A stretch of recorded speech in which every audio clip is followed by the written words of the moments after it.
Hello all.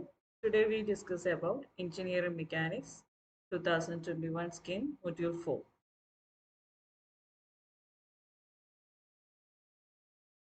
The syllabus simple stresses and strains ആണ് എടുക്കാൻ പോകുന്നത്. Then അതിൽ നമ്മൾ നോക്കുന്ന subject portions എന്ന് പറഞ്ഞു കഴിഞ്ഞാൽ definition of rigid bodies, elastic and plastic bodies, then stress strain, mechanical properties, and the relationship between elastic constants.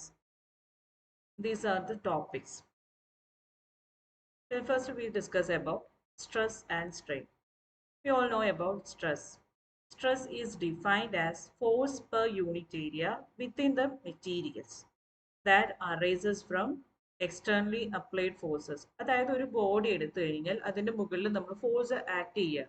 അപ്പോൾ ഫോഴ്സ് കൊടുക്കുന്ന സമയത്ത് ആ ഫോഴ്സിനെതിരെ തിരിച്ച് മെറ്റീരിയലിൻ്റെ ഉള്ളിൽ ഒരു റെസിസ്റ്റിംഗ് ഫോഴ്സ് ഉണ്ടായിരിക്കും. അതൊരു യൂണിറ്റ് ഏരിയയിലാണ് അല്ലെങ്കിൽ നമ്മൾ ഫോഴ്സ് കൊടുക്കുന്ന ഏരിയയിലാണ് തിരിച്ച് റെസിസ്റ്റൻസ് ഫോഴ്സ് ഉണ്ടായിരിക്കുക. അപ്പോൾ അവിടെ ഡെവലപ്പ് ചെയ്യുന്ന അതാണ് എന്ത് സ്ട്രെസ് എന്ന് പറയുന്നത്. Stress is defined as force per unit area within the മെറ്റീരിയൽസിൻ്റെ ഉള്ളിൽ that arises from externally applied forces. അല്ലെങ്കിൽ നമ്മൾ കൊടുക്കുന്ന പ്രഷർ ആയിരിക്കാം, അപ്ലൈഡ് ഫോഴ്സസ് ആയിരിക്കും, അല്ലെങ്കിൽ മാറ്റങ്ങൾ വരുന്ന സമയത്ത് സ്ട്രെസ്സിനെ ഡിനോട്ട് ചെയ്യുന്ന ലെറ്റർ സിഗ്മയാണ്, അല്ലെങ്കിൽ സ്മോൾ ലെറ്റർ എഫ് വെച്ചിട്ട് നമുക്ക് ഡിനോട്ട് ചെയ്യും. Then the equations are stress is equal to sigma is equal to P by A, where sigma is the stress and P or F is denoted by force applied or applied force, and A is the area of cross-sectional area. Then this unit of stress is Newton per meter square or Newton per mm square, etc. Then types of stresses are tensile stress, compressive stress and shear stress. We know about tensile stress. Tensile stress meaning എന്താണെന്ന് വെച്ച് കഴിഞ്ഞാൽ നമ്മളൊരു ബോഡിയിൽ force apply ചെയ്യുകയാണ്. അപ്പോൾ അത് elongation സംഭവിക്കുന്നുണ്ടെങ്കിൽ അവിടെ generate ചെയ്യുന്ന സ്ട്രെസ്സിനെ നമ്മൾ ടെൻസൈൽ സ്ട്രെസ് എന്നും, നമ്മളൊരു ഫോഴ്സ് അപ്ലൈ ചെയ്യുന്ന സമയത്ത് അതിൻ്റെ ലെങ്ത് ഷോർട്ടൻ ചെയ്യുകയാണ്, കംപ്രസ് ആവുക, അങ്ങനെയാണെങ്കിൽ കംപ്രസീവ് സ്ട്രെസ് എന്നും, നമ്മൾ ഷിയറിംഗ് ഫോഴ്സ് ആണ് കൊടുക്കുന്നെങ്കിൽ അതിന് കറസ്പോണ്ടിങ് ആയിട്ട് വരുന്ന സ്ട്രെസ് ആണ് ഷിയർ സ്ട്രെസ് എന്ന് പറയുന്നത്. അപ്പോൾ ഒരു ബോഡിയിൽ നമ്മൾ സ്ട്രെസ് കൊടുക്കുന്നതിനൊപ്പം തന്നെ തിരിച്ച് നമുക്ക് എന്ത് ആക്ട് ചെയ്യും, ഒരു സ്ട്രെയിൻ ഡെവലപ്പ് ചെയ്യാൻ, അല്ലെങ്കിൽ ആ ബോഡി ഡീഫോർമേഷൻ സംഭവിക്കാനുള്ള ചാൻസ് ഉണ്ട്. ആ ഡീഫോർമേഷൻ വരുന്നതാണ് നമ്മൾ എന്ത് പറയുന്നത്, സ്ട്രെയിൻ എന്ന് പറയുന്നത്. അപ്പോൾ നമുക്കതൊരു മാത്തമെറ്റിക്കൽ കൺസെപ്റ്റ് വെച്ച് പറയാന്നുണ്ടെങ്കിൽ അതിനെ നമുക്ക് സിമ്പിൾ ആയിട്ട് പറയാൻ പറ്റും. It is the ratio of change in length to original length. അതായത് ഒരു മെറ്റൽ പീസ് നമ്മൾ എടുത്തു, അതിനൊരു ലെങ്ത് എൽ ലെങ്ത് ഉണ്ടായിരുന്നു വിചാരിക്കും. ഞാൻ ഫോഴ്സ് അപ്ലൈ ചെയ്തപ്പോൾ അതിന്റെ ലെങ്ത് ഇൻക്രീസ് ചെയ്തു. അപ്പോൾ ചേഞ്ച് ഇൻ ലെങ്ത് എന്ന് പറയുന്നത് ആ ഇൻക്രീസ് ചെയ്ത ലെങ്താണ്. അതേ ഡിവൈഡഡ് ബൈ ഒറിജിനൽ ലെങ്ത് ചെയ്ത് കഴിഞ്ഞാൽ നമുക്ക് സ്ട്രെയിൻ കിട്ടും. സ്ട്രെയിനെ നമ്മൾ ഡിനോട്ട് ചെയ്യുന്നത് ഇ വെച്ചിട്ടോ അല്ലെങ്കിൽ എപ്സിലോൺ വെച്ചിട്ടാണോ ഡിനോട്ട് ചെയ്യുന്നത്. നമുക്കതിന് യൂണിറ്റ്സ് ഒന്നുമില്ല. സ്ട്രെയിനിന്റെ ഇക്വേഷൻ എന്ന് പറഞ്ഞാൽ ഡെൽറ്റ എൽ ബൈ എൽ ആണ്. ദെൻ സ്ട്രെസ്സും സ്ട്രെയിനും പഠിച്ചു കഴിഞ്ഞാൽ പിന്നെ നമ്മൾ നെക്സ്റ്റ് സ്റ്റെപ്പ് പോകുന്നത് ഹൂക്സ് ലോ ആണ്. അപ്പോൾ ഇതെല്ലാം 1 മാർക്ക് ക്വസ്റ്റ്യൻസിലായിട്ട് വരാവുന്നതാണ്. അതുപോലെ ഇതിന്റെ ഇക്വേഷൻസ് അപ്ലൈ ചെയ്തിട്ടുള്ള പ്രോബ്ലംസ് ഉണ്ടായിരിക്കും. അപ്പോൾ ഹൂക്സ് ലോ പറഞ്ഞു കഴിഞ്ഞാൽ ചിലപ്പോൾ ഇത് 1 മാർക്കിന്റെ ക്വസ്റ്റ്യൻ ആയിട്ട് വരാവുന്നതാണ്. ഹൂക്സ് ലോ എന്താണ്, ഹൂക്സ് ലോ ഡിഫൈൻ ചെയ്യുന്നത്. Hooke's law States that the strain of the material, അതായത് ഒരു മെറ്റീരിയൽ എടുത്തു കഴിഞ്ഞാൽ അതിൽ വരുന്ന സ്ട്രെയിൻ എന്തിന് പ്രൊപ്പോർഷണൽ ആയിരിക്കും, the strain of the material proportional to the applied stress within the elastic limit. Elastic ലിമിറ്റിന്റെ ഉള്ളിലാണ് ഈ കണ്ടീഷൻസ് എല്ലാം പറയുന്നത്. ഇലാസ്റ്റിക് ലിമിറ്റ് കഴിഞ്ഞ് കഴിഞ്ഞാൽ ഒരിക്കലും സ്ട്രെസ്സും സ്ട്രെയിനും പ്രൊപ്പോർഷണൽ ആവില്ല. അപ്പോൾ നമ്മൾ അതിന്റെ ഇക്വേഷൻ കൺസെപ്റ്റിൽ എഴുതി കഴിഞ്ഞാൽ സ്ട്രെസ് പറഞ്ഞാൽ sigma proportional to strain. Then ആ പ്രൊപ്പോർഷണാലിറ്റി ലിമിറ്റ് നമ്മൾ എടുത്ത് മാറ്റുമ്പോൾ അവിടെ ഒരു കോൺസ്റ്റന്റ് വരും. അപ്പോൾ sigma is equal to a constant into strain എന്നാണ് വരുന്നത്. അപ്പോൾ നമുക്കിവിടെ നിങ്ങൾക്ക് നോട്ട് ചെയ്ത് കാണാം, sigma is equal to capital E. Capital E ആണ് നമ്മുടെ മോഡുലസ് ഓഫ് ഇലാസ്റ്റിസിറ്റി അല്ലെങ്കിൽ ലെൻസ് മോഡുലസ് എന്ന് പറയുന്നത്. then നമുക്ക് ഈ മോഡുലസ് ഓഫ് ഇലാസ്റ്റിസിറ്റി കാണാനുള്ള ഇക്വേഷൻ നമുക്ക് എന്ത് എഴുതാം, സ്ട്രെസ് ഡിവൈഡഡ് ബൈ സ്ട്രെയിൻ എന്നും എഴുതാം. then നെക്സ്റ്റ് ഞാൻ ഡിസ്കസ് ചെയ്യാൻ പോകുന്നത് മെക്കാനിക്കൽ പ്രോപ്പർട്ടീസ് ആണ്. അതായത് ഒരു വസ്തുവിന്റെ മുകളിൽ ഞാൻ ഫോഴ്സ് കൊടുക്കുമ്പോൾ അതിന് മാറ്റം വരുന്നു. അങ്ങനെയാണെന്നുണ്ടെങ്കിൽ അതിന് പലതരം മാറ്റങ്ങൾ സംഭവിക്കും. ചിലത് വലിവ് നീണ്ടു വരാം, ചിലത് ഞാൻ ഫോഴ്സ് കൊടുത്താൽ തിരിച്ച് അതേപോലെ വരാം, ചിലത് പൊട്ടിപ്പോവാം, ചിലത് നമുക്കത് റോൾ ഷീറ്റ് പോലെ പരത്താൻ പറ്റും. നമുക്കൊരു ഫോഴ്സ് അപ്ലൈ ചെയ്യുമ്പോൾ മെറ്റീരിയൽ വരുന്ന മാറ്റങ്ങളെ ബേസ് ചെയ്തിട്ട് നമുക്കതിനെ ഡിഫൈൻ ചെയ്യാം. അപ്പൊ അതിൽ ഫസ്റ്റ് പറയുന്നത് ഇലാസ്റ്റിസിറ്റി. Elasticity എന്ന് പറഞ്ഞു കഴിഞ്ഞാൽ it is a property of a material to regain its original shape and size after deformation within the elastic limit. അതായത് ഒരു മെറ്റീരിയൽ ഞാൻ ഫോഴ്സ് കൊടുത്തു, അപ്പോൾ അതും ഡീഫോർമേഷൻ സംഭവിച്ചു. പക്ഷെ ഞാൻ ആ ഫോഴ്സ് റിമൂവ് ചെയ്യുന്ന സമയത്ത് തിരിച്ച് അതേ സൈസിലേക്ക് ഷേപ്പിലേക്ക് അത് റീഗെയിൻ ചെയ്യുന്നത്, അത് അതിൻ്റെ ഒറിജിനൽ ഷേപ്പിലേക്ക് തിരിച്ചെന്നെങ്കിൽ അങ്ങനെയുള്ള മെക്കാനിക്കൽ പ്രോപ്പർട്ടീസിനെ നമ്മൾ ഇലാസ്റ്റിസിറ്റി എന്ന് പറയും. അങ്ങനെയുള്ള മെറ്റീരിയലിനെ നമ്മൾ ഇലാസ്റ്റിക് മെറ്റീരിയൽ എന്നും പറയും. പ്ലാസ്റ്റിസിറ്റി എന്ന് പറഞ്ഞു കഴിഞ്ഞാൽ it is a property of a material that undergoes permanent deformation. Permanent deformation ആണ് സംഭവിക്കുന്നെങ്കിൽ അതിനെ നമ്മൾ എന്ത് പറയും? പ്ലാസ്റ്റിസിറ്റി എന്ന് പറയും. ഡക്റ്റിലിറ്റി എന്ന് പറഞ്ഞു കഴിഞ്ഞാൽ it is a property of a material. ഒരു മെറ്റീരിയലിന്റെ പ്രോപ്പർട്ടിയാണ്. ആ മെറ്റീരിയൽ എങ്ങനെയായിരിക്കും? It can be drawn into thin wires. Thin wires പോലെ നമുക്ക് വലിച്ചു നീട്ടാൻ പറ്റും. അതായത് ഒരു ടെൻസൈൽ ഫോഴ്സ് ആണ്, ഞാൻ പിടിച്ചു വലിക്കുന്ന ഒരു ഫോഴ്സ് ആണ് കൊടുത്തെങ്കിൽ അത് നീട്ട് വലിക്കാൻ പറ്റുമെങ്കിൽ അതിനെ ഡക്റ്റിലിറ്റി എന്ന് പറയും. എക്സാമ്പിൾ നമുക്കൊരു മൈൽഡ് സ്റ്റീലിന്റെ എക്സാമ്പിൾ എടുക്കാം. Then malleability.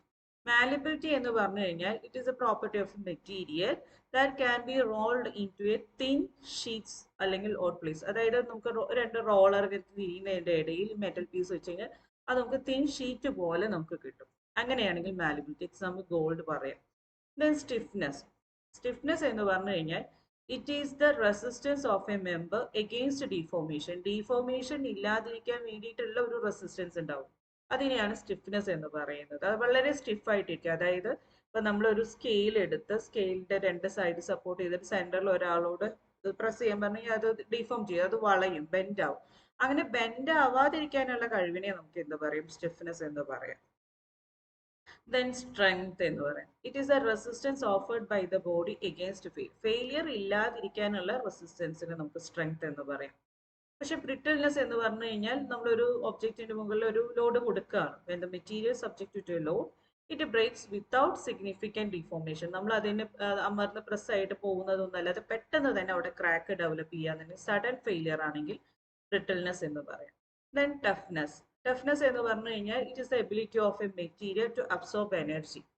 അതായത് ഒരു മെറ്റീരിയൽ ഒരു സഡൻ ലോഡ് വരുന്ന സമയത്ത് ആ സഡൻ ലോഡിൽ എനർജി ഫുള്ളായിട്ട് അബ്സോർബ് ചെയ്യാൻ ആ മെറ്റീരിയലിന് കഴിയുമെങ്കിൽ plastically deform without fracture. Fracture ഇല്ലാതെ തന്നെ അത് പെർമനന്റ് ഡീഫോർമേഷൻ സംഭവിക്കാം, പക്ഷെ ഫ്രാക്ചർ സംഭവിക്കുന്നില്ല. ആ ലോഡ് ഒരു എക്സ്റ്റേണൽ എനർജി ഫുള്ളായിട്ട് അബ്സോർബ് ചെയ്യാൻ ആ ഒരു മെറ്റീരിയലിന് കഴിവുണ്ടെങ്കിൽ അതിനെ ടഫ്നെസ് എന്ന് പറയും. Then hardness. ഹാർഡ്നെസ് എന്ന് പറഞ്ഞു കഴിഞ്ഞാൽ it is the ability to withstand friction അല്ലെങ്കിൽ എസെൻഷ്യലി അബ്രേഷൻ റെസിസ്റ്റൻസ് അല്ലെങ്കിൽ സ്ക്രാച്ച് റെസിസ്റ്റൻസ്. ഒരു സ്ക്രാച്ചിനെ റെസിസ്റ്റ് ചെയ്യാനുള്ള കഴിവുണ്ടെങ്കിൽ അതിന് നമുക്ക് ഹാർഡ്നെസ് എന്ന് പറയാം. ഏറ്റവും ഹാർഡസ്റ്റ് മെറ്റീരിയൽ ചോദിച്ചു കഴിഞ്ഞാൽ നമുക്ക് ഡയമണ്ട് എക്സാമ്പിൾ ആയിട്ട് പറയാം. ദെൻ നെക്സ്റ്റ് ഞാൻ ഡിസ്കസ് ചെയ്യാൻ പോകുന്നത് സ്ട്രെസ് സ്ട്രെയിൻ കർവ്. എപ്പോഴും ഇമ്പോർട്ടൻറ്റ് ക്വസ്റ്റ്യൻ ആണ് സ്ട്രെസ് സ്ട്രെയിൻ കർവ് എന്ന് പറയുന്നത്. അപ്പോൾ നമ്മുടെ സ്ട്രെസ് സ്ട്രെയിൻ കർവിൻ്റെ ഒരു ഡയഗ്രം ഞാൻ ഇവിടെ കൊടുത്തിട്ടുണ്ട്. നമുക്ക് അവിടെ സ്ട്രെസ് വൈ ആക്സിസിലും എക്സ് ആക്സിസിൽ സ്ട്രെയിൻ ആണ് ഞാൻ കൊടുത്തിട്ടുള്ളത്. അപ്പോൾ അത് ഞാൻ ഇത് പറയുന്ന കണ്ടീഷനിൽ നമുക്കൊരു വിഷ്വലൈസ് ചെയ്യണം. നമ്മളൊരു മൈൽഡ് സ്റ്റീൽ ഞാൻ എടുത്തിട്ട് അത് യൂണിവേഴ്സൽ ടെസ്റ്റ് മെഷീനിൽ വെച്ചിട്ട് ഞാൻ ടെസ്റ്റ് ചെയ്യാൻ പോവുക. അപ്പോൾ UTM നമ്മൾ ടെസ്റ്റ് ചെയ്യുന്ന സമയത്ത് അത് പതുക്കെ ഗ്രാജുവലി അപ്ലൈ ലോഡാണ്. പതുക്കെയാണ് ഞാൻ ലോഡ് കൊടുത്തെങ്കിൽ ആ സ്റ്റീൽ റോഡിൽ വരുന്ന മാറ്റങ്ങളാണ് ഞാൻ അവിടെ ഡയഗ്രായിട്ട് കൊടുത്തിട്ടുള്ളത്.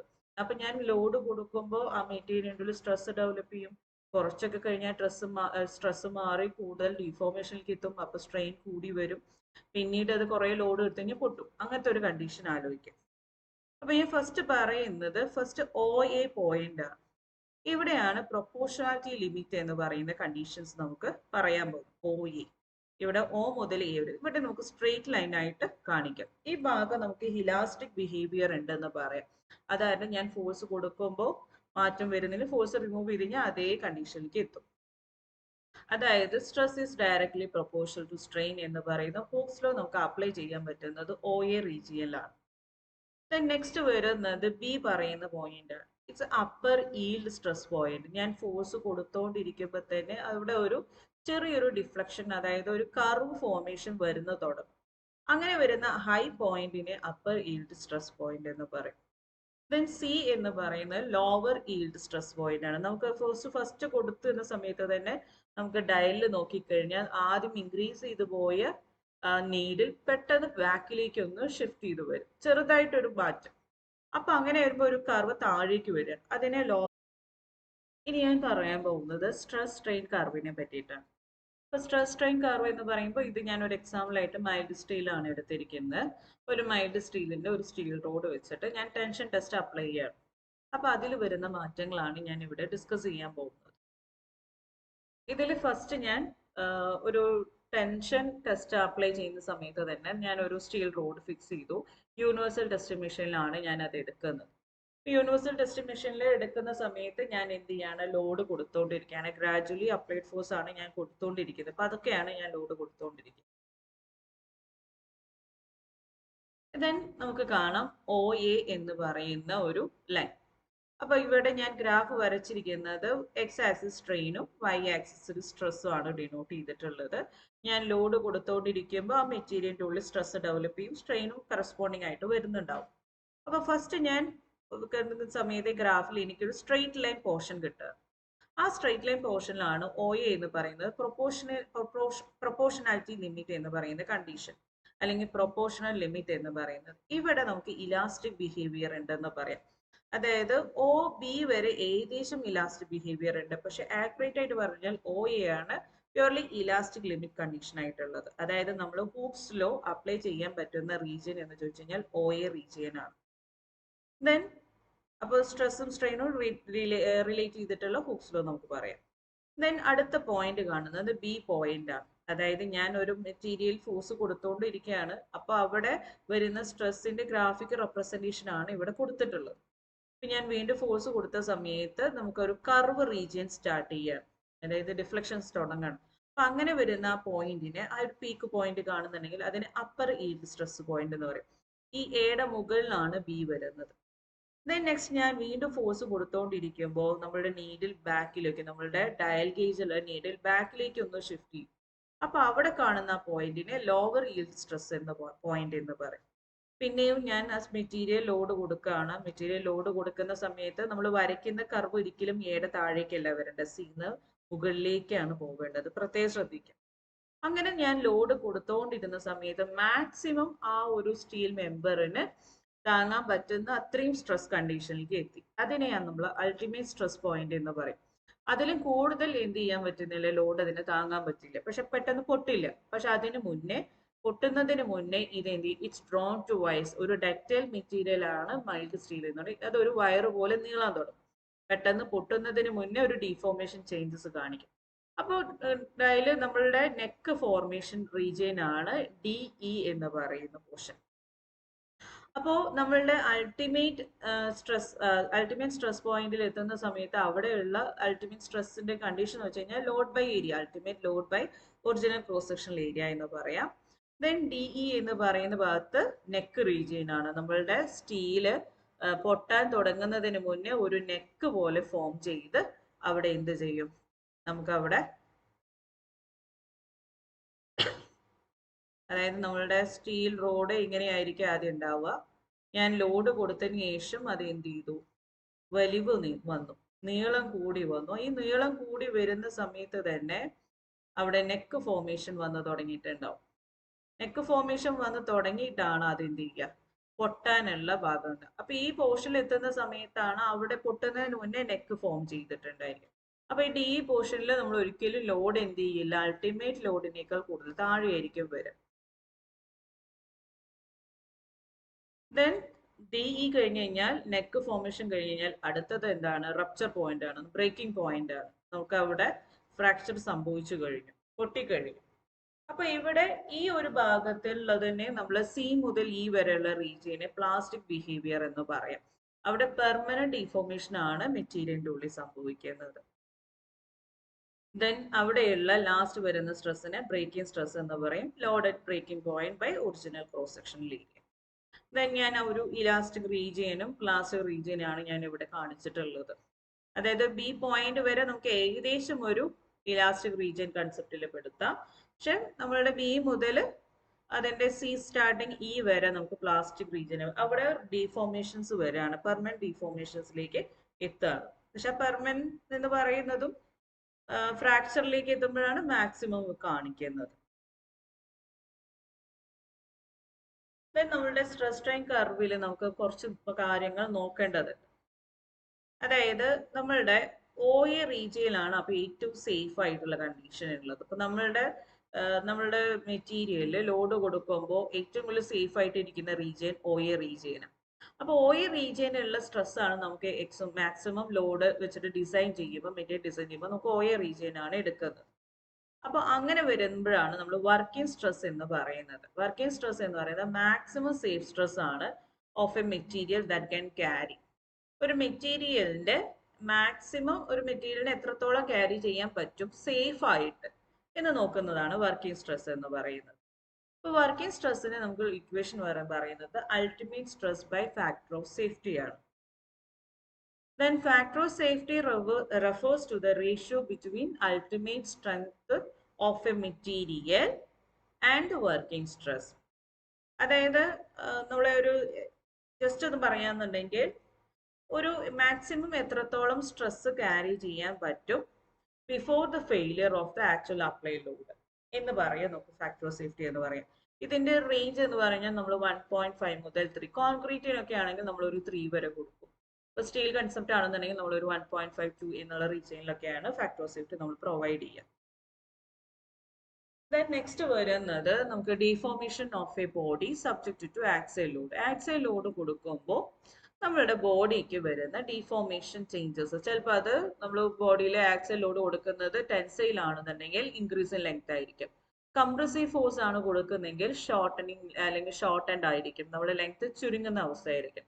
അപ്പൊ അങ്ങനെ വരുന്ന സമയത്ത് നമുക്ക് എങ്ങനെയാണ് അത് ഡെൽറ്റ എൽ എങ്ങനെയാണ് കണ്ടുപിടിക്കുക എന്നുള്ളതാണ്, അല്ലെങ്കിൽ ഡീഫോർമേഷൻ എങ്ങനെ കണ്ടുപിടിക്കുക. അപ്പൊ നമുക്ക് അറിയാം ഇക്വേഷൻ സ്ട്രെസ് എന്ന് പറഞ്ഞു കഴിഞ്ഞാൽ sigma equal to force by area അല്ലെങ്കിൽ load by area P/E. Then strain is equal to delta L by L ആണ്. അപ്പൊ നമ്മുടെ E is equal to modulus of elasticity is equal to sigma by E. നമുക്ക് ആ equation solve ചെയ്ത് കഴിഞ്ഞാൽ നമുക്ക് കിട്ടാവുന്നതാണ് delta L is equal to PL by E. ഈ ഇക്വേഷൻസ് നിന്നാണ് നിങ്ങൾക്ക് എന്ത് ചെയ്യാൻ പറ്റുന്നത്, ഡീഫോർമേഷൻസ് കണ്ടുപിടിക്കാൻ പറ്റുന്നത്. ഇനി നമ്മളൊരു ഡീഫോർമേഷന്റെ പ്രോബ്ലം ആണ് നമ്മൾ നോക്കുന്നത്. ക്വസ്റ്റ്യൻ നമുക്ക് തന്നിട്ടുള്ളത് A prismatic bar with rectangular cross section 25 mm by 45 mm and length 3 meter is subjected to an axial tensile force of 70 kilonewton. The measured elongation of the bar is 1.2 mm. Calculate the tensile stress and strain in the bar. ഇപ്പോൾ സ്ട്രെസ്സും സ്ട്രെയിനും കണ്ടുപിടിക്കാനാണ് പറഞ്ഞിട്ടുള്ളത്. It's A rectangular cross section. Okay, rectangular cross section ആണ് തന്നിട്ടുള്ളത്. അപ്പൊ നമുക്ക് cross section rectangular ഷേപ്പിലാണ് ഉള്ളത്. അപ്പൊ നമ്മൾ എന്ത് ചെയ്യണം, ഇതിന്റെ സ്ട്രെസ്സും സ്ട്രെയിനും കണ്ടുപിടിക്കണം. ലെങ്ത് നമുക്ക് തന്നിട്ടുള്ള ലെങ്ത് ഇറ്റ്സ് ലെങ്ത് 3 മീറ്റർ ആണ്. പിന്നെ അതേപോലെ നമ്മളുടെ ക്രോസ് സെക്ഷണൽ ഡയമെൻഷൻ തന്നിട്ടുണ്ട് 25 mm by 45 mm ആണ് തന്നിട്ടുള്ളത്. പിന്നെ അതുപോലെ നമുക്ക് തന്നിട്ടുള്ളത് ഇലോങ്ങേഷൻ, അതായത് ഡെൽറ്റ എൽ എന്ന് പറയുന്നത് 1.2 mm ആണ്. ടെൻസൈൽ ഫോഴ്സ് തന്നിട്ടുള്ളത് 70 kN ആണ്. അപ്പൊ നമുക്ക് ആദ്യം ഗിവൻ ഡാറ്റാസ് തരുന്ന സമയത്ത് kN ഉള്ളത് നമുക്ക് ന്യൂട്ടണിലേക്ക് കൺവേർട്ട് ചെയ്യണം, മീറ്റർ ഉള്ളത് മില്ലിമീറ്ററിലേക്ക് കൺവേർട്ട് ചെയ്യണം. അപ്പൊ P is equal to 70 kN എന്നുള്ളത് 70 × 10⁻³ ന്യൂട്ടണിലേക്ക് കൺവേർട്ട് ചെയ്തു. ദെൻ ഏരിയ എന്ന് പറയുന്നത് 45 × 25, അതായത് ക്രോസ് സെക്ഷണൽ ഏരിയ നമുക്ക് കാണണം. അപ്പൊ നമുക്ക് തന്നിട്ടുണ്ട് ഡയമെൻഷൻസ് 25 × 45. അപ്പൊ നമുക്കത് ചെയ്യുന്ന സമയത്ത് ഈ വാല്യൂ കിട്ടും. Then L is equal to 3 metre എന്നുള്ളത് നമ്മൾ എന്തിലേക്ക് കൺവേർട്ട് ചെയ്യണം, 1 metre is equal to 1000 mm ആണ്. അപ്പൊ 3 മീറ്റർ ആകുമ്പോൾ 3000 mm. Then delta L already നമുക്ക് ക്വസ്റ്റ്യൻ തന്നിട്ടുണ്ട് 1.2 mm ആണ്. അപ്പൊ നമുക്ക് അറിയുന്ന equations delta L is equal to PL by E തന്ന് അറിയാം. സ്ട്രെസ് കാണാനുള്ള ഇക്വേഷൻ നമുക്ക് അറിയാം. സ്ട്രെസ് എന്ന് പറഞ്ഞു കഴിഞ്ഞാൽ ലോഡ് ബൈ ഏരിയ ആണ്. സ്ട്രെയിൻ എന്ന് പറഞ്ഞു കഴിഞ്ഞാൽ ഡെൽറ്റ എൽ ബൈ എൽ ആണ്. അപ്പൊ നമുക്ക് എല്ലാം ഇതിൽ തന്നിട്ടുണ്ട്. അപ്പൊ നമുക്ക് നേരിട്ട് ഇക്വേഷൻസിൽ അപ്ലൈ ചെയ്താൽ മതി. സ്ട്രെസ് പറഞ്ഞു കഴിഞ്ഞാൽ P/E. അപ്പോൾ നമ്മൾ ഇവിടെ 10⁻³ എന്നുള്ളതാണ് 70 × P എന്ന് പറയുന്നത് 70 × 10⁻³ ഡിവൈഡഡ് ബൈ ഏരിയ. ഇവിടെ 10⁻³ ആണുള്ളത് കേട്ടോ. Then which is equal to നമുക്കൊരു കാൽക്കുലേഷൻ വാല്യൂ നമുക്ക് കിട്ടും. Then next strain is equal to delta L by L. അപ്പോൾ delta L 1.2 mm divided by 3000. അപ്പോൾ നമുക്ക് കിട്ടുന്ന വാല്യൂ ആണ് 0.0004 യൂണിറ്റ് ഇല്ല നമുക്ക് സ്ട്രെയിനിന്. അപ്പൊ നമുക്ക് ഈസി ആയിട്ട് ചെയ്യാൻ പറ്റുന്നതാണ് ഈ പ്രോബ്ലംസ്. ഇനി നമുക്ക് നെക്സ്റ്റ് ഒരു പ്രോബ്ലം നോക്കാം. അതായത് നമുക്ക് ക്വസ്റ്റ്യൻ തന്നിരിക്കുന്നത് a rod 2 metre long and diameter 30 mm.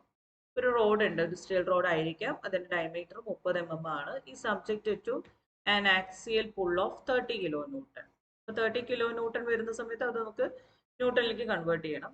If the Young's modulus of the material of the rod is 2 × 10⁵ Nm². നമുക്ക് ക്വസ്റ്റ്യനിൽ ഈ തന്നിട്ടുണ്ട്. എന്നിട്ട് നമ്മളോട് കാണാൻ പറഞ്ഞത് determine stress, strain and elongation of the road ആണ് പറഞ്ഞിട്ടുള്ളത്. അപ്പോൾ നമുക്ക് നമ്മുടെ ചിത്ര ഡയഗ്രാം ഒന്ന് വെക്കാം. നമ്മളൊരു റോഡാണ്, അതിൽ ആക്സിയൽ ലോഡ് 30 kN ആക്ട് ചെയ്യുന്നു. ലെങ്ത് തന്നിട്ടുള്ളത് 2 മീറ്റർ ആണ്. പിന്നെ നമ്മുടെ ക്രോസ് സെക്ഷൻ എടുത്തു കഴിഞ്ഞാൽ ഇറ്റ്സ് എ ഡയമീറ്റർ സർക്കുലർ റോഡാണ്. അപ്പോൾ അത് തന്നിട്ടുള്ളത് ഡയമീറ്റർ 30 mm ആണ്. അപ്പോൾ ഇവിടെ നമ്മൾ അതൊക്കെ വരച്ചു വെച്ചു. ഇനി നമുക്ക് എന്ത് ചെയ്യണം? സ്ട്രെസ് കാണുന്ന ഇക്വേഷൻ ആണ്. സ്ട്രെസ് കാണുന്ന ഇക്വേഷൻസ് നമുക്ക് കണ്ടുപിടിക്കാൻ നമുക്ക് ഗിവൺ ഡാറ്റാസ് എടുത്ത് നോക്കാം. അപ്പൊ നമുക്ക് തന്നിട്ടുള്ളത് റോഡ് 2 മീറ്റർ ലോങ്. അപ്പൊ എൽ എന്ന് പറയുന്നത് ലെങ്ത് ഓഫ് ദ റോഡ് ആണ്. അത് എത്രയാണ്? 2 മീറ്റർ. അപ്പൊ നമ്മൾ എന്ത് ചെയ്തു? 2000 എന്ന് എഴുതി. ദെൻ നെക്സ്റ്റ് വരുന്നത് ഡി ആണ്, ഡയമീറ്റർ 30 mm. അത് ഓൾറെഡി ആയതുകൊണ്ട് നമ്മൾ കൺവേർഷൻ ആവശ്യമില്ല. ദെൻ നമുക്ക് ക്വസ്റ്റ്യനിൽ തന്നിട്ട് പി ആക്സിയൽ പുൾ എന്ന് പറഞ്ഞിട്ടുണ്ട് 30 kN. അപ്പൊ നമ്മൾ എന്ത് ചെയ്യും? 30 × 10⁵ N എന്ന് എഴുതും. ദെൻ ഇ തന്നിട്ടുണ്ട് നമുക്ക് ക്വസ്റ്റ്യനിൽ യങ്സ് മോഡുലസ് അല്ലെങ്കിൽ modulus of elasticity. Then it is equal to 2 × 10⁵ Nm². Then നമുക്ക് അടുത്ത് കണ്ടുപിടിക്കാൻ സ്ട്രെസ്സിനൊക്കെ നമുക്ക് എ കണ്ടുപിടിക്കണം. അപ്പൊ ഇറ്റ്സ് എ സർക്കുലർ സെക്ഷൻ ആയതുകൊണ്ട് നമ്മുടെ ഇക്വേഷൻ ഡയമീറ്റർ കൺസെപ്റ്റിൽ ആയതുകൊണ്ട് πd²/4. ഇതെല്ലാം πr² നിങ്ങൾക്ക് യൂസ് ചെയ്യും. അപ്പൊ ഡയമീറ്റർ ആയതുകൊണ്ട് ഞാൻ നേരിട്ട് അത് സോൾവ് ചെയ്യാൻ എടുക്കുകയാണ്. π × 30²/4. ദെൻ നമുക്ക് സ്ട്രെസ് കാണാനുള്ള ഇക്വേഷൻ എന്താണ്? Load by area. ലോഡ് നമുക്ക് അറിയാം, ഏരിയ നമ്മൾ കണ്ടുപിടിച്ചു കഴിഞ്ഞാൽ സ്ട്രെസ് നമുക്ക് കാൽക്കുലേറ്റ് ചെയ്യാം. അപ്പൊ നമ്മുടെ ഡിറ്റർമിൻ സ്ട്രെസ് എന്ന ഭാഗം കഴിഞ്ഞു. ഇത് 7 മാർക്കിന്റെ ക്വസ്റ്റ്യൻ ആയിട്ട് ചോദിക്കാവുന്നതാണ് കേട്ടോ. Then elongation of the road. Elongation of the road ΔL = PL/E ആണ്. അപ്പോൾ P/E ഓൾറെഡി നമ്മൾ കണ്ടുപിടിച്ച് വെച്ചിട്ടുണ്ട്. ഒന്നുകിൽ ഇത് സബ്സ്റ്റിറ്റ്യൂട്ട് ചെയ്ത് × L/E ചെയ്താലും മതി. അതെല്ലാം നമ്മൾ വീണ്ടും എന്ത് ചെയ്യാണ്? വാല്യൂ കൊടുക്കാന്നുണ്ടെങ്കിൽ അങ്ങനെ. ഇപ്പൊ 30 × 10⁵ ഇൻറ്റു എൽ എന്ന് പറയുന്നത് നമുക്ക് തന്നിരിക്കുന്നത് 2000 ഡിവൈഡഡ് ബൈ നമുക്ക് തന്നിട്ടുള്ളത് എ 706.86 ഉണ്ട് ഇൻറ്റു ഇവിടെ 10⁵ ആണ് കേട്ടോ. നമ്മൾ ചെയ്ത് വന്ന സമയത്ത് താഴേക്ക് വന്നിരിക്കുകയാണ്. 2 × 10⁵ ആണ് ഇവിടെ വരുന്നത്. അപ്പൊ നമുക്ക് വാല്യൂ എത്ര കിട്ടും? ΔL = 0.424 mm. കാൽക്കുലേറ്ററിൽ ചെയ്യുന്ന സമയത്ത് എപ്പോഴും എന്ത് ചെയ്യണം? ബ്രാക്കറ്റ് ഇടാനുള്ള ശ്രമങ്ങൾ ഉണ്ടായിട്ടുണ്ടായിരിക്കണം. നമ്മൾ ചെയ്യുന്ന സമയത്ത് ഇവിടെ ബ്രാക്കറ്റ് ഇട്ട് ചെയ്യുക കേട്ടോ. ഇത് 10⁵ ആണ്, ഇവിടെ 10⁵ ആണ് ഇവിടെ വരുന്നത്. ഇനി 105 ചെയ്യരുത്. ഓക്കെ. ദെൻ നമുക്ക് കാൽക്കുലേറ്റ് ചെയ്യുന്ന സമയത്ത് കിട്ടുന്ന വാല്യൂ 0.42. ദെൻ നെക്സ്റ്റ് വരുന്നത് സ്ട്രെയിൻ ആണ്. സ്ട്രെയിൻ എന്ന് പറഞ്ഞു കഴിഞ്ഞാൽ ΔL/L ആണ്. അപ്പൊ നമുക്ക് അടുത്ത ഇക്വേഷൻ യൂസ് ചെയ്യാൻ ΔL/L 0.425/2000. നമുക്ക് വാല്യൂ കിട്ടുന്നത് 2.12 × 10⁻⁻4 എന്നുള്ള വാല്യൂ കിട്ടും. അപ്പൊ ഇത് നിങ്ങൾക്ക് 7 മാർക്കിന്റെ ക്വസ്റ്റ്യൻ ആയിട്ട് വരാവുന്നതാണ് ഈ ക്വസ്റ്റ്യൻസ് എക്സാമിന്. മൊഡ്യൂൾ 4 എന്ന് നമുക്ക് ഒരു എസ്സേ പാർട്ടാണ് വരുന്നത്, ഒരൊറ്റ ക്വസ്റ്റ്യനേ വരുള്ളൂ. അതൊന്നുകിൽ ഇതായിരിക്കാം, അതല്ലെങ്കിൽ ഇലാസ്റ്റിക് കോൺസ്റ്റൻസിന്റെ ഒരു റിലേഷൻഷിപ്പ് വെച്ചിട്ടുള്ള പ്രോബ്ലം ആയിരിക്കും നിങ്ങൾക്ക് വരും. അപ്പൊ ഇത് ഓഫ്കോഴ്സ് എല്ലാവരും നോക്കേണ്ടതാണ്. ഇനി നമ്മൾ നോക്കാൻ പോകുന്നത് ഇലാസ്റ്റിക് കോൺസ്റ്റൻസ് എന്നുള്ള ഒരു പാർട്ടാണ്. അതായത് നമുക്ക് അറിയാം സ്ട്രെസ് എന്ന് പറയുന്നത് നോർമൽ സ്ട്രെസ് കണ്ടീഷൻ ഉണ്ട്, ഷിയർ സ്ട്രെസ് കണ്ടീഷനിലുണ്ട്, നമുക്ക് വോളിയം കൺസെപ്റ്റിലേക്കും നമുക്ക് സ്ട്രെസ് കണ്ടീഷൻസ് കൊണ്ടുവരും. അപ്പോൾ നമുക്ക് അതിനെ ബേസ് ചെയ്തിട്ട് ഹൂക്സ് ലോ, ഈ 3 തരത്തിലും ഹൂക്സ് ലോ അപ്ലൈ ചെയ്യാൻ പറ്റാവുന്നതാണ്. അതായത് normal stress directly proportion normal strain ആണെന്നുണ്ടെങ്കിൽ നമുക്ക് അവിടെ യങ്സ് മോഡുലസ് എന്നും, shear stress proportion to shear strain ആണെങ്കിൽ അവിടെ റിജിഡിറ്റി മോഡുലസ് എന്നാന്നുള്ളതും, ഈ വോളിയം കൺസെപ്റ്റിലാണെങ്കിൽ നമുക്ക് ബൾക്ക് മോഡുലസിലേക്കും പോകാം. അപ്പൊ നമുക്ക് ഓരോ ടേംസുകളും നോക്കാം, പിന്നെ അത് തമ്മിലുള്ള റിലേഷൻഷിപ്പ് എന്താന്ന് വരുന്നത് നോക്കാം. അപ്പൊ യങ്സ് മോഡുലസ് എന്ന് പറഞ്ഞു കഴിഞ്ഞാൽ the ratio of applied normal stress ആണ് ടു ദ സ്ട്രെയിൻ. അതായത് നമ്മളിപ്പോ ടെൻസൈൽ സ്ട്രെസ് അപ്ലൈ ചെയ്തു, കംപ്രസീവ് സ്ട്രെസ്, ഇതെല്ലാം നോർമൽ സ്ട്രെസ് ആക്സിയൽ ആയിട്ടാണ് ലോഡ് ആക്ട് ചെയ്യുന്നത്. അവിടെ വരുന്ന ഇലാസ്റ്റിക് കോൺസ്റ്റൻസ് ആണ് യങ്സ് മോഡുലസ് എന്ന് പറയുന്നത്, അല്ലെങ്കിൽ മോഡുലസ് ഓഫ് ഇലാസ്റ്റിസിറ്റി. ഈ മോഡുലസ് ഓഫ് ഇലാസ്റ്റിസിറ്റി ഡിനോട്ട് ചെയ്യുന്ന ലെറ്റർ ക്യാപിറ്റൽ ഇ തന്നെയാണ്, നമ്മൾ നേരത്തെ പഠിച്ചു. പിന്നെ നമ്മൾ അതിന്റെ യൂണിറ്റ് Nm/mm², അല്ലെങ്കിൽ മെഗാ പാസ്കൽ, ജിഗാ പാസ്കൽ എന്നൊക്കെ പറയാം. ദെൻ നെക്സ്റ്റ് വരുന്നത് നമുക്ക് ബൾക്ക് മോഡുലസ് ആണ്. അതായത് ഞാൻ ഒരു ക്യൂബ് പോലുള്ള ഒരു കൺസെപ്റ്റ് എടുത്തു. ആ ക്യൂബ് പോലുള്ള കൺസെപ്റ്റിനെ ഞാൻ 4 പുറത്തു നിന്നും പ്രസ് ചെയ്യാണ്. അപ്പൊ അത് ചുരുങ്ങി വരുന്നുവെങ്കിൽ, അതായത് stresses which are alike and equal within the elastic limit. അപ്പൊ നമ്മൾ കൊടുക്കുന്നത് എന്താണ്? ഡയറക്റ്റ് സ്ട്രെസ് ആണ്. പക്ഷെ അവിടെ മാറ്റം വരുന്നത് വോളിയത്തിനാണ് മാറ്റം വരുന്നത്. അപ്പൊ അവിടെ ഡയറക്റ്റ് സ്ട്രെസ് ഡിവൈഡഡ് ബൈ നമ്മുടെ വോളിയമെട്രിക് സ്ട്രെയിൻ ആണെന്നുണ്ടെങ്കിൽ ആ കോൺസ്റ്റൻസിനെ നമ്മൾ എന്ത് പറയും? Bulk modulus. അപ്പോൾ ബൾക്ക് മോഡുലസ് എന്ന് പറഞ്ഞു കഴിഞ്ഞാൽ normal stress divided by volumetric strain ആണ്. അപ്പോൾ വോളിയമെട്രിക് സ്ട്രെയിൻ എന്ന് പറഞ്ഞു കഴിഞ്ഞാൽ change in volume by original volume ആണ്. അപ്പൊ അതിന് ലെറ്റർ നമ്മൾ ഡിനോട്ട് ചെയ്യുന്നത് കെ ആണ്. എല്ലാത്തിന്റെയും കോൺസ്റ്റൻസിന്റെ യൂണിറ്റ് എന്ന് പറയാൻ newton per M square mega Pascal എന്നൊക്കെ പറയാം. നെക്സ്റ്റ് വരുന്നത് റിജിഡിറ്റി മോഡുലസ് ആണ്. അതായത് നമ്മളുടെ ഒരു ബോഡി സബ്ജക്റ്റ് ചെയ്യുന്ന ഷിയർ ആണ് ഫോഴ്സ് വരുന്നെങ്കിൽ അവിടെ ഷിയർ സ്ട്രെസ് ഡെവലപ്പ് ചെയ്യും. അപ്പോൾ നമ്മുടെ ബോഡി ചേഞ്ച് ചെയ്യുകയാണെന്നുണ്ടെങ്കിൽ അതിന് കറസ്പോണ്ടിങ് ആയിട്ടുള്ള സ്ട്രെയിൻ ആണ്, കറസ്പോണ്ടിങ് സ്ട്രെയിൻ ഡെവലപ്പ് ചെയ്യും. അപ്പോൾ shear stress divided by shear strain ആണെന്നുണ്ടെങ്കിൽ അതിന് മോഡുലസ് ഓഫ് റിജിഡിറ്റി. ഈ മോഡുലസ് ഓഫ് റിജിഡിറ്റിനെ നമ്മൾ പല ലെറ്റേഴ്സ് ആയിട്ട് സൂചിപ്പിക്കാറുണ്ട്. ക്യാപിറ്റൽ സി എന്ന് പറയാറുണ്ട്, ജി എന്ന് പറയാറുണ്ട്, ക്യാപിറ്റൽ എൻ. മോഡുലസ് ഓഫ് റിജിഡിറ്റിയുടെയും യൂണിറ്റ് അല്ലെങ്കിൽ റിജിഡിറ്റി ഓഫ് മോഡുലസിന്റെ യൂണിറ്റ് എന്ന് പറയുന്നത് മെഗാ പാസ്കൽ തന്നെയാണ്, ന്യൂട്ടൺ പെർ എം സ്ക്വയർ എന്നൊക്കെ നമുക്ക് പറയാം. അപ്പോൾ ഈ 3 ഇലാസ്റ്റിക് കോൺസ്റ്റൻസും നിർബന്ധമായിട്ട് പഠിക്കേണ്ടതാണ്, ഇമ്പോർട്ടൻ്റ് ആണ്. നെക്സ്റ്റ് ടേം ആണ് 1 മാർക്കിന്റെ ക്വസ്റ്റ്യൻ. 3rd മാർക്കിന്റെ ക്വസ്റ്റ്യൻസിൽ നമുക്ക് ചോദിക്കാം. 7 മാർക്കിന്റെ ക്വസ്റ്റ്യനിലായിട്ടും ഇതിനെ റിലേറ്റ് ചെയ്തിട്ട് ക്വസ്റ്റ്യൻ വരാം. അപ്പൊ നമുക്ക് ക്വസ്റ്റ്യൻ എന്ന് പറഞ്ഞു കഴിഞ്ഞാൽ the ratio of Poisson's ratio എന്ന് പറഞ്ഞാൽ it is the ratio of lateral strain to the longitudinal strain എന്ന് പറയുന്നതാണ് പോയ്സൺസ് റേഷ്യോ. ഇതിനെ റെപ്രസെന്റ് ചെയ്യുന്ന ലെറ്റർ മ്യൂ ആണ്, അല്ലെങ്കിൽ നമ്മൾ 1/m എന്ന് പറഞ്ഞിട്ട് സൂചിപ്പിക്കാറുണ്ട്. 1/m എന്ന് പറഞ്ഞിട്ട് നമ്മൾ ഒന്നുകിൽ മ്യൂ അല്ലെങ്കിൽ 1/m ഇത് പറഞ്ഞു കഴിഞ്ഞാൽ പോയ്സൺസ് റേഷ്യോ ആണ്. ഇനി മ്യൂ മാത്രമല്ല 1/m എന്ന് പറഞ്ഞ് കണ്ടു കഴിഞ്ഞാലും അതെന്താണ്? പോയ്സൺസ് റേഷ്യോ ആണ്. ഇനി എങ്ങാനും 1 മാർക്കിന്റെ ക്വസ്റ്റ്യനിൽ റെപ്രസെന്റ് ചെയ്യുന്ന മ്യൂ ആണ് അല്ലെങ്കിൽ 1/m ഏതാണെന്ന് ചോദിച്ചു കഴിഞ്ഞാൽ 1/m എന്ന് പറഞ്ഞു കഴിഞ്ഞാലും മ്യൂ എന്ന് പറഞ്ഞു കഴിഞ്ഞാൽ പോയ്സൺസ് റേഷ്യോ ആണ്. അപ്പോൾ ഈ പോയ്സൺസ് റേഷ്യോ എന്ന് പറയുമ്പോൾ നമ്മൾ അവിടെ കണ്ടത് lateral strain, longitude. Lateral strain എന്ന് പറഞ്ഞു കഴിഞ്ഞാൽ ഒന്നുകിൽ change in diameter divide by original diameter ആവാം, അല്ലെങ്കിൽ ചേഞ്ച് ഇൻ ബ്രെഡ്ത്ത് അല്ലെങ്കിൽ ഒറിജിനൽ ബ്രെഡ്ത്ത്, അല്ലെങ്കിൽ ചേഞ്ച് ഇൻ ഡെപ്ത് അല്ലെങ്കിൽ അതായത് ക്രോസ് സെക്ഷണൽ ഡയമെൻഷനിൽ വരുന്ന ചേഞ്ചസിനെയാണ് ലാറ്ററൽ സ്ട്രെയിൻ എന്ന് പറയുന്നത്. ലോഞ്ചിറ്റ്യൂണൽ സ്ട്രെയിൻ എന്ന് പറയുമ്പോൾ ലെങ്ത് വൈസ് മാറ്റം, change in length to original length, ലെങ്ത്തിലാണ് ചേഞ്ചസ് വരുന്നെങ്കിൽ അവിടെ ലോഞ്ചിറ്റ്യൂണൽ സ്ട്രെയിൻ. അപ്പൊ ലാറ്ററൽ ഡിവൈഡഡ് ബൈ ലോഞ്ചിറ്റ്യൂണൽ സ്ട്രെയിനെ പോയ്സൺസ് റേഷ്യോ എന്ന് പറയും. ഇനി നമുക്ക് അറിഞ്ഞിരിക്കേണ്ട കുറച്ച് കാര്യങ്ങളാണ്. The relationship between 3 elastic constants. 3 elastic കോൺസ്റ്റൻസുകൾ തമ്മിലുള്ള റിലേഷൻഷിപ്പ് ആണ് നമുക്ക് അറിഞ്ഞിരിക്കേണ്ടത്. അപ്പൊ നമുക്ക് ആദ്യം അറിഞ്ഞിരിക്കേണ്ടത് റിജിഡിറ്റി മോഡുലസും യങ്സ് മോഡുലസും അതേപോലെ പോയ്സൺസ് റേഷ്യോ ഇതൊക്കെ തമ്മിലുള്ള ഒരു കോമ്പിനേഷൻ എങ്ങനെയായിരിക്കും എന്നുള്ളതാണ് ഇവിടെ പറയുന്നത്. ഓക്കെ, അപ്പൊ നമ്മളുടെ relationship between Young's modulus and rigidity മോഡുലസും അതേപോലെ പോയ്സൺസ് റേഷ്യോ തമ്മിലുള്ള റിലേഷൻഷിപ്പ് എന്ന് പറഞ്ഞു കഴിഞ്ഞാൽ E is equal to modulus of elasticity which is equal to 2g into 1 plus mu. അതായത് മോഡുലസ് ഓഫ് റിജിഡിറ്റി യങ്സ് മോഡുലസും കൂടി വരുന്ന സമയത്ത് അവിടെ അഡീഷൻ ആണ് വരുന്നത്, 2g into 1 plus mu. പക്ഷെ ബൾക്ക് മോഡുലസ് എന്ന് പറയുമ്പോൾ അതൊന്ന് ഷ്രിങ്ക് ആവുന്ന കൺസെപ്റ്റ് ആണ്. അപ്പൊ അവിടെ നമുക്ക് പറയുന്നത് ഒരു നെഗറ്റീവ് വാല്യൂ ആയിട്ട് വരുന്നുണ്ട്. അപ്പൊ നമ്മളത് കൊടുക്കുന്ന സമയത്ത് E is equal to 3k into 1 minus 2 mu. 2g ആവുന്ന സമയത്ത് 1 plus mu, 3k ആവുന്ന സമയത്ത് 1 minus 2 mu. ഈ ഇക്വേഷൻസ് നിർബന്ധമായിട്ടും പഠിക്കേണ്ടതാണ്, എക്സാമിന് പ്രോബ്ലംസിൽ ചോദിക്കും. അതേപോലെ നമുക്ക് 3 മാർക്കിന്റെ ക്വസ്റ്റ്യൻസ് ആയിട്ട് ചോദിക്കാവുന്നതാണ്. പിന്നെ നമുക്ക് 3 ടേംസും, അതായത് യങ്സ് മോഡുലസും ബൾക്ക് മോഡുലസും റിജിഡിറ്റി മോഡുലസും തമ്മിലുള്ള റിലേഷൻഷിപ്പ് ചോദിച്ചു കഴിഞ്ഞാൽ എല്ലായ്പ്പോഴും E is equal to നമ്മൾ പറഞ്ഞിട്ടാണ് തുടങ്ങുന്നത്. E is equal to 9 kg, അതായത് 9 കിലോഗ്രാം എന്നുള്ള കൺസെപ്റ്റിൽ പഠിക്കാം. 9 കിലോഗ്രാം ഡിവൈഡഡ് ബൈ 3 കിലോഗ്രാം. ആ 3 കിലോഗ്രാമിൽ നമ്മൾ 3k പ്ലസ് ജി എന്നുള്ള കൺസെപ്റ്റും കൂടി പഠിച്ചു കഴിഞ്ഞാൽ നമുക്കത് തലയിൽ നിൽക്കും. അപ്പോൾ ഈ ഒരു കണ്ടീഷൻസ് നിങ്ങൾ എല്ലാവരും പഠിച്ചു വെക്കണം. പിന്നെ ഒരു എക്സ്ട്രാ ഇക്വേഷൻ കൂടി പറയുകയാണ്, Poisson's ratio can be expressed in terms of bulk modulus rigidity modulus എന്നുള്ള കണ്ടീഷനിലാണെങ്കിൽ നമുക്കൊരു ഇക്വേഷൻ കൂടി പഠിക്കാം. Mu is equal to 3k minus 2g divided by 6k plus 2j.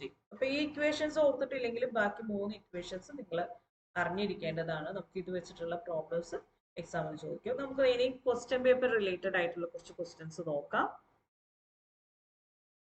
നമുക്ക് ഏപ്രിൽ 2022 എഞ്ചിനീയറിംഗ് മെക്കാനിക്സിന്റെ ക്വസ്റ്റ്യൻ പേപ്പർ നോക്കാം. 4th മൊഡ്യൂളാണ് നമ്മൾ നോക്കുന്നത്. അപ്പോൾ 4th മൊഡ്യൂളിലെ പാർട്ട് എയിൽ വരുന്ന question, the ratio of change in dimension to the original dimension of a body is known as, അതായത് delta L by L. നമ്മൾ എന്താണ് അത് പഠിച്ചത്? the ratio of change in dimension to original dimension എന്ന് പറയുമ്പോൾ strain. അപ്പോൾ നമുക്ക് അവിടെ 1 മാർക്ക് സ്കോർ ചെയ്യാൻ പറ്റും. Then അടുത്ത next question, dash is the mechanical property of a material to fracture with a very little deformation. പെട്ടെന്ന് പൊട്ടിപ്പോവാണ്, വെരി ലിറ്റിൽ ഡിഫോർമേഷൻ. നമ്മൾ അതിനെ പെട്ടെന്ന് പൊട്ടിപ്പോകുന്ന ബ്രിട്ടിൽനെസ് എന്ന് പറയും. ഇനി അടുത്തത് ratio of lateral strain to the longitudinal strain നമ്മൾ പഠിച്ചു, പോയ്സൺസ് റേഷ്യോ. അപ്പൊ ഈ 3 മാർക്ക് നമുക്ക് അറിയാം, ആ ടേംസുകൾ മറന്നു പോകരുത്, സ്ഥിരം ചോദിക്കുന്ന ക്വസ്റ്റ്യൻസ് ആണ്. ദെൻ പാർട്ട് ബിയിൽ വരുന്ന ക്വസ്റ്റ്യൻസ് നമുക്കൊന്ന് ചെക്ക് ചെയ്യാം. നമുക്ക് അവിടെ നോക്കാം 3 മാർക്കിന്റെ question, draw the stress strain curve four mild steel. നമ്മൾ കഴിഞ്ഞതിൽ സ്ട്രെസ് സ്ട്രെയിൻ കർവിന്റെ എങ്ങനെയാണ് വരയ്ക്കുന്നത് എന്നുള്ളത് പറഞ്ഞു.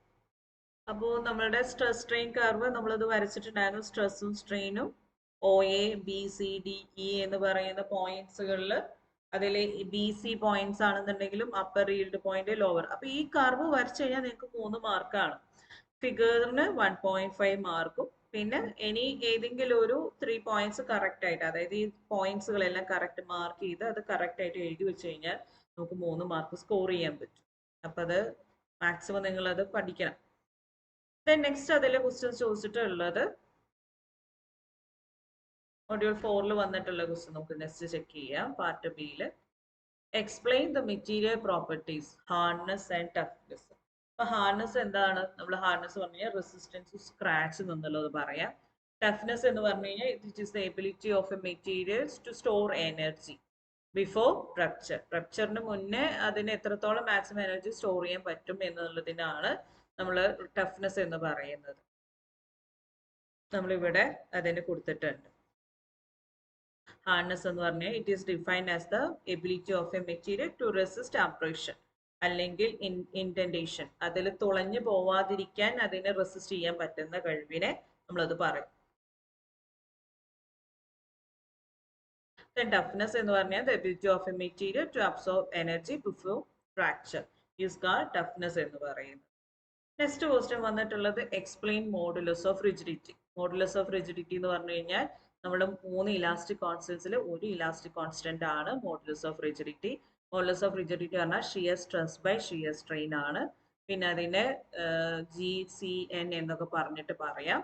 പിന്നെ അതിന് നമുക്ക് അതിന്റെ പിന്നെ ഡിനോട്ട് ചെയ്യുന്ന കാര്യങ്ങളിൽ സി പറഞ്ഞിട്ടോ ജി എന്ന് പറഞ്ഞിട്ടോ അല്ലെങ്കിൽ എൻ എന്ന് പറഞ്ഞിട്ടോ നമുക്ക് ഡിനോട്ട് ചെയ്യാം. പിന്നെ അതിന്റെ യൂണിറ്റ് എന്ന് പറഞ്ഞു കഴിഞ്ഞാൽ മെഗാ പാസ്കൽ അല്ലെങ്കിൽ ന്യൂട്ടൺ പെർ എം എൽ. ഇത്രയും കാര്യങ്ങൾ എഴുതി കഴിഞ്ഞാൽ നിങ്ങൾക്ക് 3 മാർക്ക് സ്കോർ ചെയ്യാൻ പറ്റും.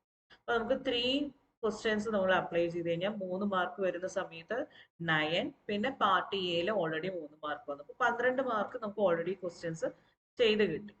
ഇനി നമുക്ക് മൊഡ്യൂൾ 4 പാർട്ട് സിയിലാണ് വരുന്നത്. പാർട്ട് സിയിൽ വരുന്ന സമയത്ത് ഇവിടെ നോക്കാം, നമുക്ക് ആകെ ഒരൊറ്റ എസ്സേ ക്വസ്റ്റ്യനേ ഉള്ളൂ. പക്ഷെ ആ എസ്സേ ക്വസ്റ്റ്യനിൽ ക്വസ്റ്റ്യൻ നോക്കുക, A steel specimen of 14 mm diameter and length 200 mm. അപ്പോൾ 14 mm ഡയമീറ്റർ ഉള്ള ഒരു സ്റ്റീൽ സ്പെസിമെൻ ആണ്, അതിന്റെ ലെങ്ത് 200 mm ആണ്. Was found to elongate 0.2 mm. അതിനെ വലിച്ചു നീട്ടി ആക്സൽ ലോഡ് കൊടുത്ത സമയത്ത് അത് ഇലോങ്ങേഷൻ സംഭവിച്ചു. അപ്പോൾ delta L 0. when it is subject to tensile load. Tensile കൊടുത്ത ലോഡ് എത്രയാണ്? 40 kilo. Find the Young's modulus of the steel specimen എന്നാണ് പറഞ്ഞിട്ടുള്ളത്. വളരെ ഈസി ആയിട്ട് നമുക്ക് കണ്ടുപിടിക്കാം. നമുക്ക് അറിയാം delta L is equal to P L by A ആണ്. നമുക്ക് ഇതിന്റെ ആൻസർ ഇതിൽ കൊടുത്തിട്ടുണ്ട്.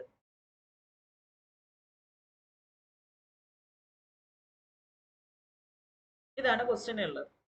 അപ്പൊ നമുക്ക് കൂടുതലായിട്ട് കൺഫ്യൂഷനിലേക്ക് പോകാതെ തന്നെ നമുക്ക് ഏറ്റവും ഈസി ആയിട്ട് കണ്ടുപിടിക്കാൻ പറ്റുന്നത് delta L is equal to P L by E എന്നുള്ള കണ്ടീഷൻ ആണ്. അപ്പൊ ഡെൽറ്റ എൽ എന്ന് പറഞ്ഞു കഴിഞ്ഞാൽ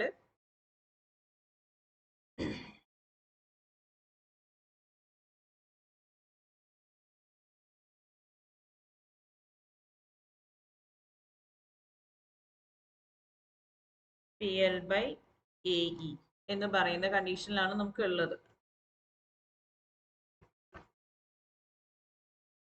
PL divided by A E ആണ് നമുക്ക് എന്ത് പറയുന്നത് ഡെൽറ്റ എൽ ഉള്ളത്.